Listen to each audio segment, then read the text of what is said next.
PR at its core is writing a good pitch and sending it to the right person. That's Mm-hmm. it.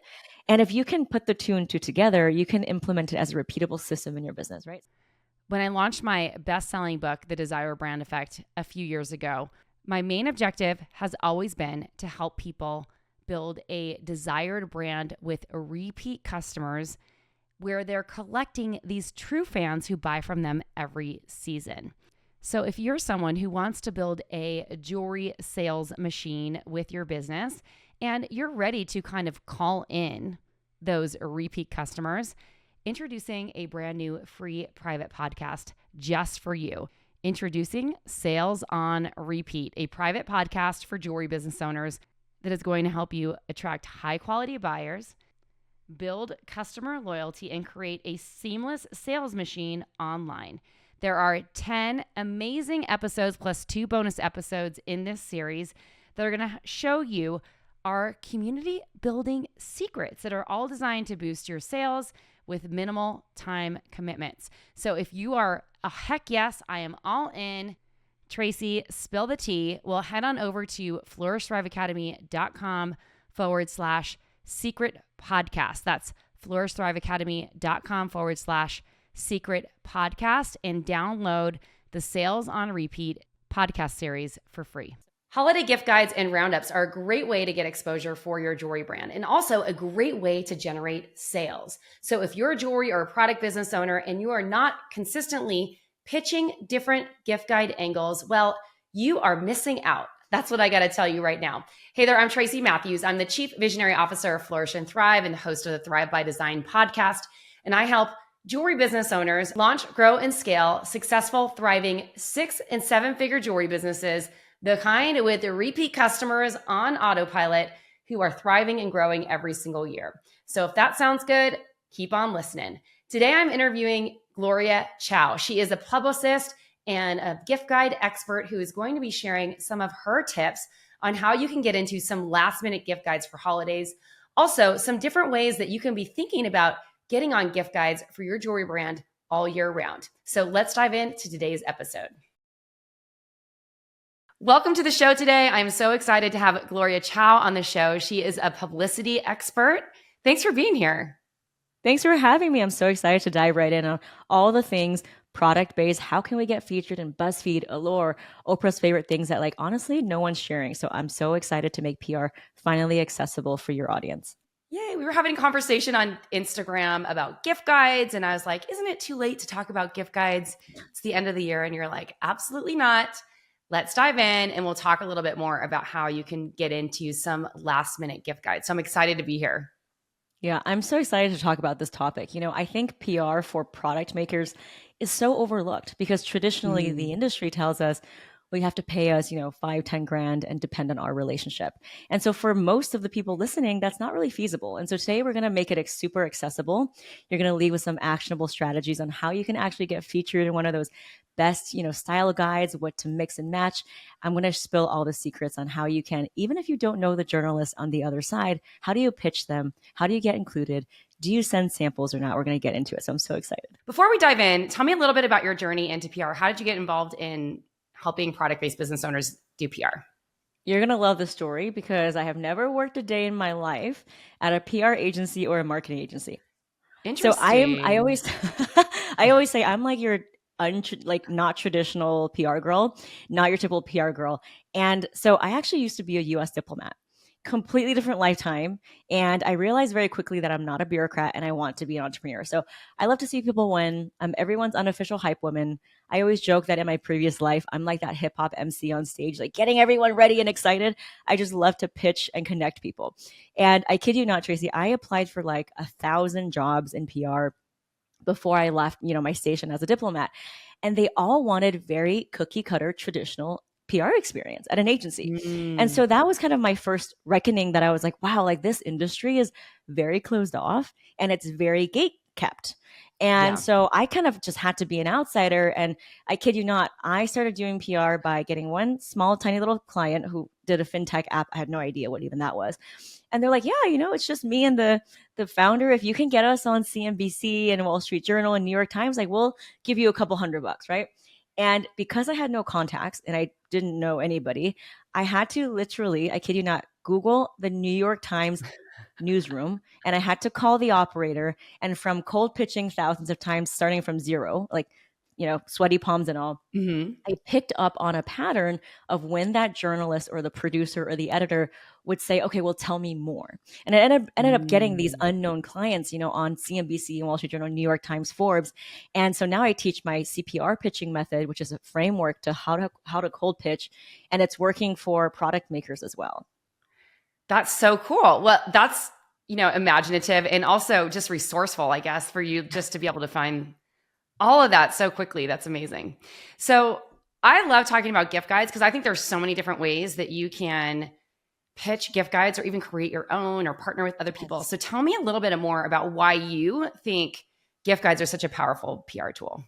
So when we talk about gift guides, I just want to be clear, like it's just anything that's like listing a product to recommend. So it Mhm. could be like a best of list, or it could be what to buy, or it could be gifts for her, gifts for mom. So it's all encompassing, right? It Yes. could be, so a gift guide, a product roundup. And the thing that's so beautiful about that is that when you get PR like that, you are getting SEO backlinks, which Facebook ads and Mhm. Instagram, you're not going to get that SEO.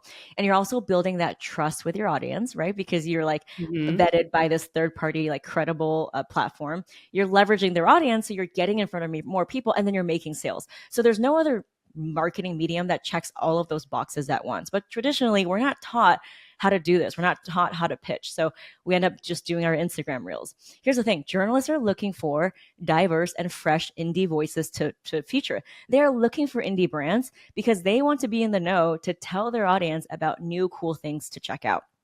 And if they only covered Fortune 500 companies or really big, well Yeah. known brands, they probably would lose their credibility very quickly. Mhm. So they actually depend on us as small business owners to pitch them. That's the number one thing you need to know, is that we are not bothering them, and they actually want to hear from us, not the PR rep, us. So that's the first limiting mindset.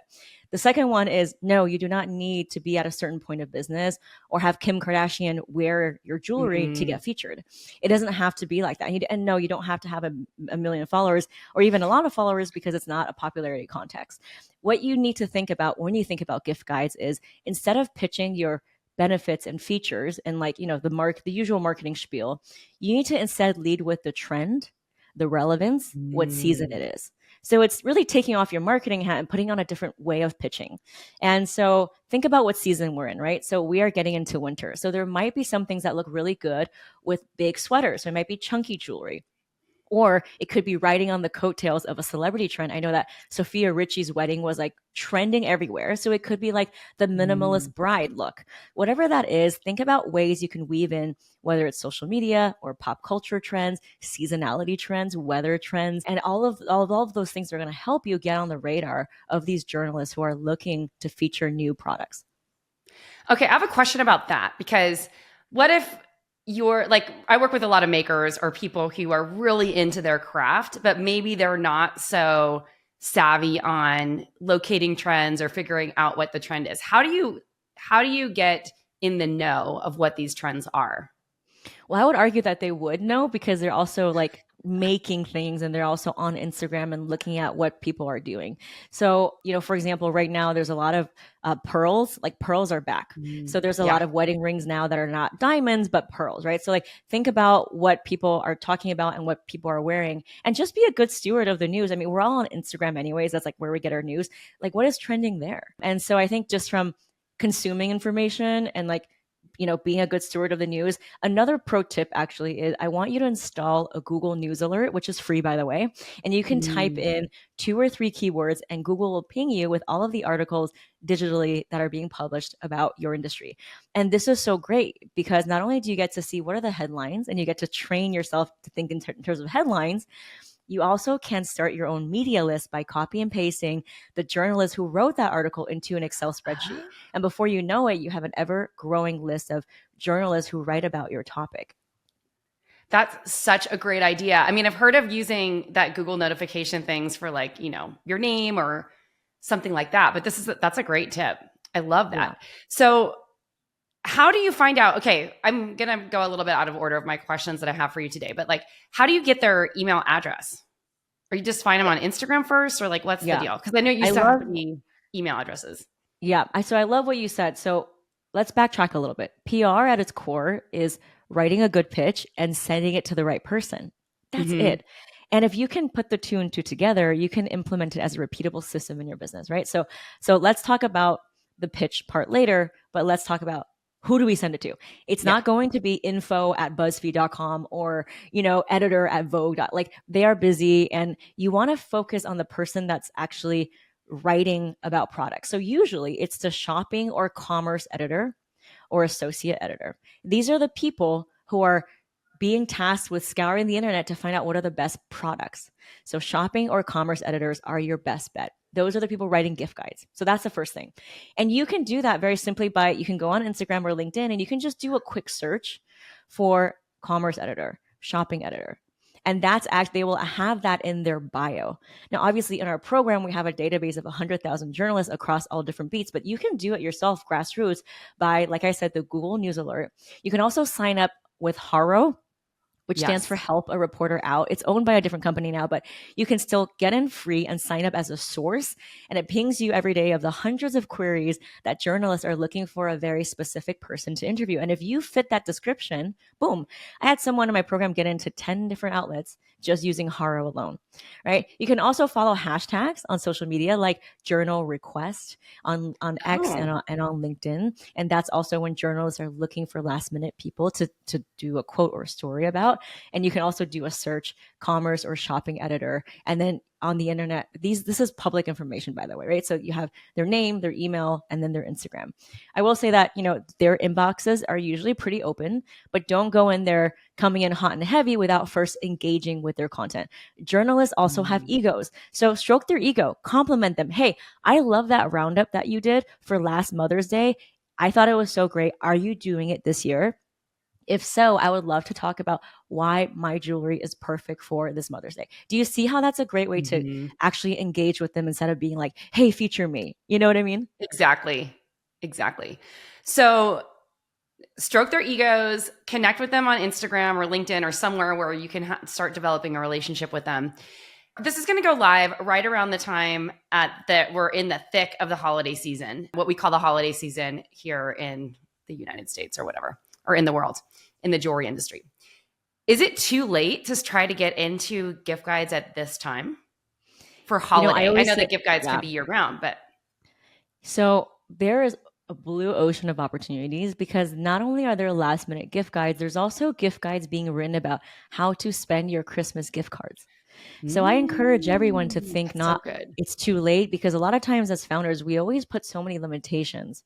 But the founders who get featured year round are the people who are pitching for very creative things. Like we had someone who makes, skincare and he pitched around Halloween and the whole thing was about how sugar is wreaking havoc on our skin. So there's always an angle or a season to do it. And also let's not forget about the evergreen season. So if you're doing winter stuff, talk about how to style winter jackets, right? So like that's regardless of whether or not it's December 25th or December 30th.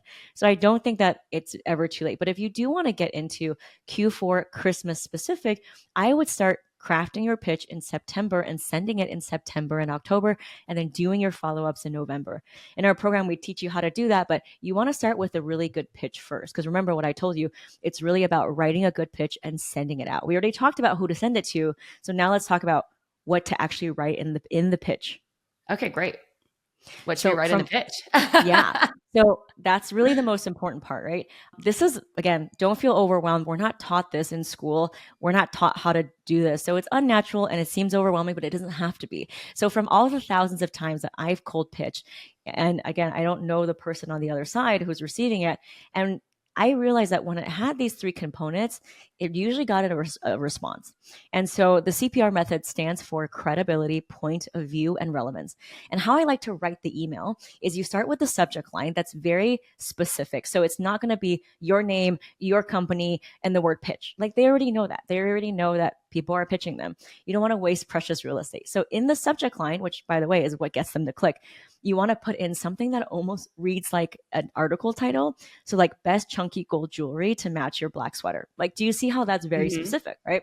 Or like best gifts for her that's hypoallergenic under $50, whatever that is. And then the email starts. I want you to start with the R in CPR, which stands for relevance, because what is news if it's not relevant? You want to get them at the get go. So, what is the season? What is the trend? What are people talking about? That's what I was talking about earlier. Start with that relevance. What are people looking for this season? So like if it's, if it's bridal season, it might be something to do with bridal jewelry. And then you want to Mhm. go into 3 bullet points, which is the P in CPR, which stands for point of view. It's usually 3 bullet points about why your jewelry is a solution, or what are you seeing in terms of predictions. I love prediction trends. Yeah. For example, 3 hot jewelry trends that are going to be big next year. Those are always great to pitch around Q4 or Q1. So you would put that in the 3 bullet points. And then you want to conclude with a very simple credibility piece, like you're a founder, you have a special way of making your jewelry, maybe you've been certified in something, and then you just put your phone number of like, here's how I can be contacted.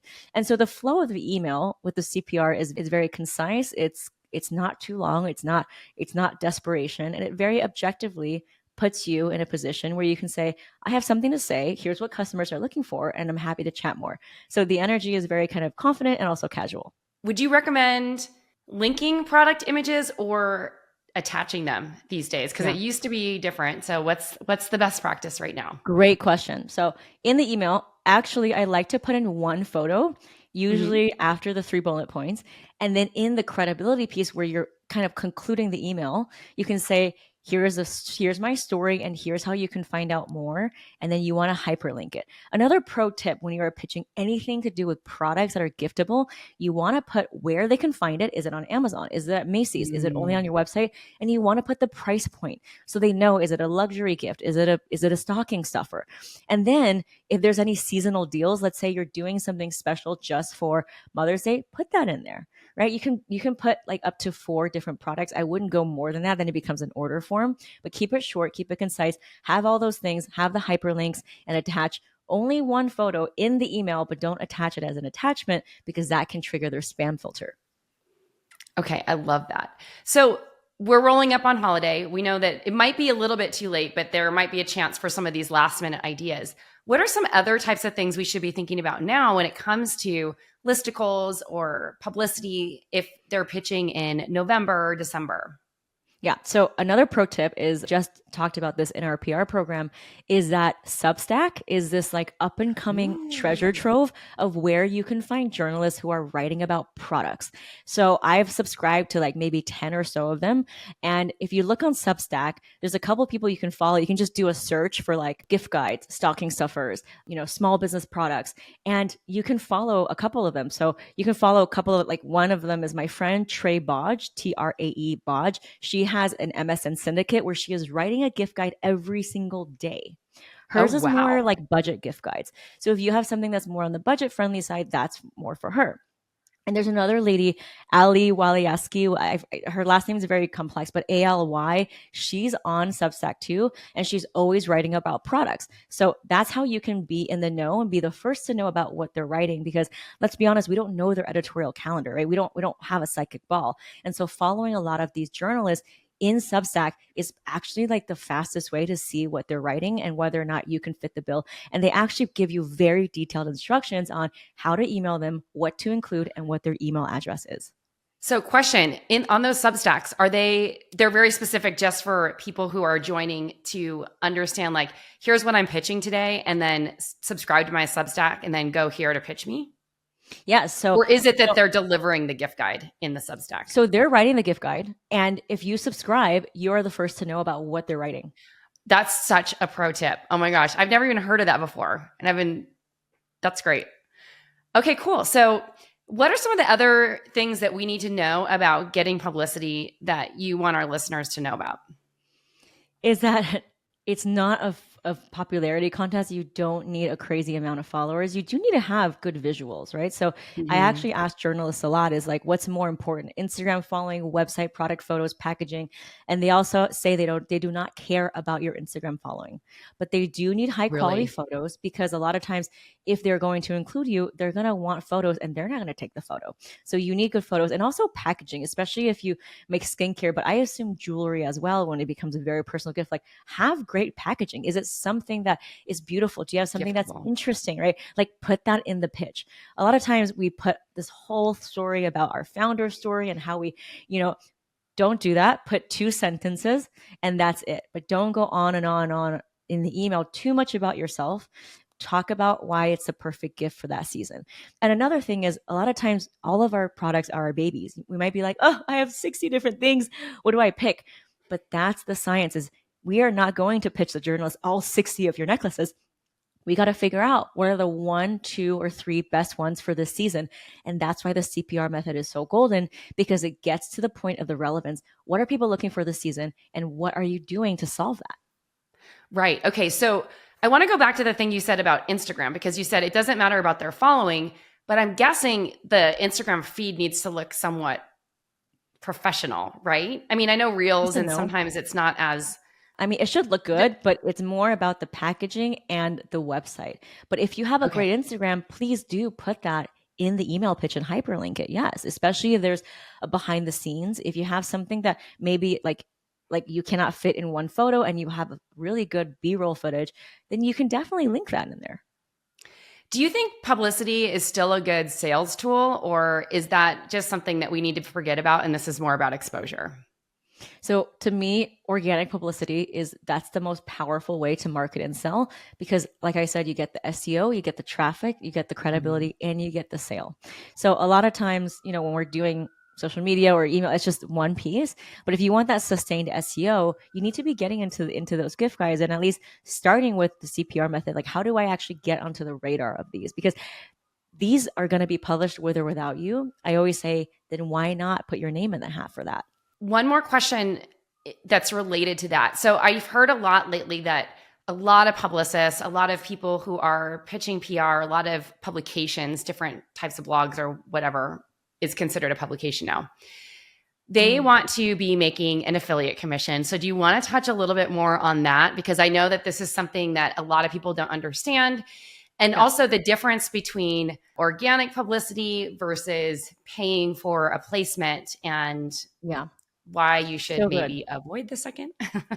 Ooh, Tracy, you just asked all the right questions, like boom, boom, boom. So I love what you said about the pay, because it's such a blurred thing, right? Like raise your hand if you get those scammy DMs, like get featured in the 40 most disrupt. Like For I don't know what that is, $5,000. right? It's terrible. It's terrible, and it's usually not going to get any credibility, and it's not going to be seen. And you pay $20,000 to be with some C-list actor in a TV show that like is airing in a North Dakota TV station at 3 a.m. Right? So like be Yeah. very careful of those paid opportunities. Those are not editorial. Those are advertising.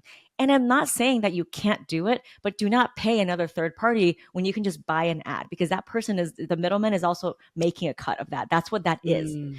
when you're paying Okay, for a that's logo. interesting. Okay. Right. So, I interviewed the editor in chief of Entrepreneur magazine, and he said something to me that always resonates. And he says, if an outlet doesn't have an audience, they will try to monetize you. But if they do have an audience, like the New York Times, they will monetize your audience. Do you see what I mean there? Hmm. So the more that they want you to pay, like be careful. I'm not saying that there's no place for paid ads, right?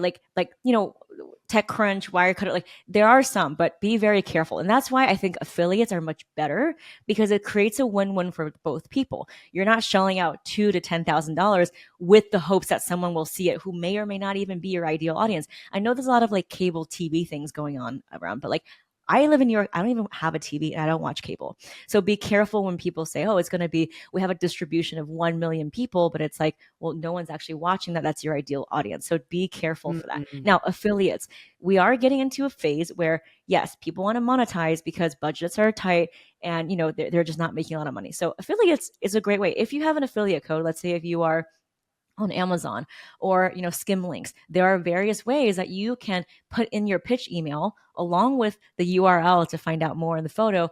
Here is our affiliate link.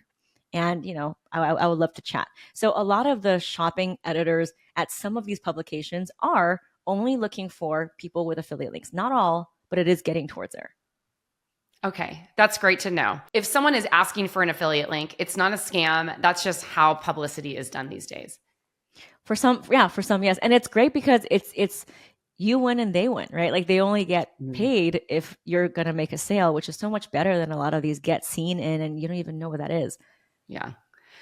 I was just talking to someone yesterday who's a designer that I've known for like probably 25 years. We were back in the trade shows together, and she's like, yeah, all the publicity now is affiliate links. I wanted to talk a little bit more Hmm. about that, or at least some of the bigger publications I know where they're trying to monetize in different ways. So Yeah. it's good to have that clarity. What are some common mistakes people who are pitching for the first time make when they're pitching PR? Number one mistake is not following up because a lot of times we Yes. pitch and we're like, oh, and then we kind of go and hide in our bathroom, right? I get it. It's a very daunting thing, but journalists are not sitting on their thrones judging us.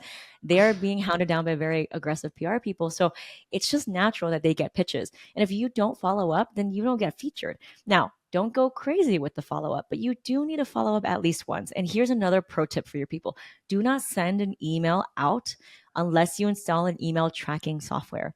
And that way we know if our pitches are being opened or not. If they're not being open, it could be a deliverability issue. It could be an email issue. It could be they don't work there anymore.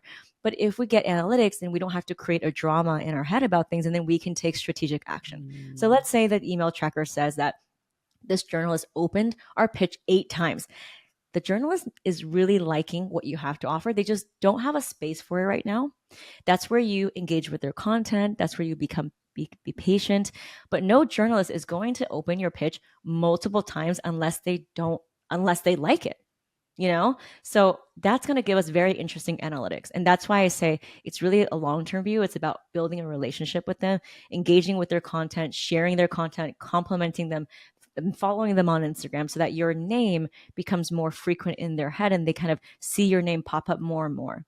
You just need that one yes. And once you do, you never know, like they can feature you again and again and again. What are the best mail tracking softwares?